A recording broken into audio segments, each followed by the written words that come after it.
పెట్టుటకు వచ్చిన మహావతారమే తానని తెలియచేస్తూ దో చౌపాతి దేవి లక్ష్మి అని భిక్షనడిగిరి.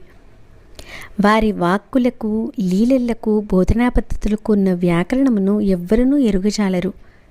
ఈ నవవ్యాకరణమునకు వారే కర్త కావున అది వారికి మాత్రమే తెలిసిన వ్యాకరణం. కృష్ణదాసు వలన నేను ఎన్నో విషయములు వింటిని, మరెన్నో కొత్త సంగతులు తెలుసుకొనుకుంటుని. పాండిత్య జనిత అహంకారము కలిగిన వారెంత మాత్రము శ్రీపాదుల వారి కటాక్షం పొందజాలరు. కృష్ణదాసు ఇట్లా చెప్పనారంభించను. శ్రీపాదుల వారు పిపీలకాది బ్రహ్మ పర్యంతము వ్యాపించున్నారు. ఒకసారి నరసింహవర్మగారి పొలంలో శ్రీపాదుల వారితో వర్మగారి విశ్రాంతి తీసుకుని చుండిరి. అచ్చటకు ఎన్నో తాచుపాములు వచ్చినవి.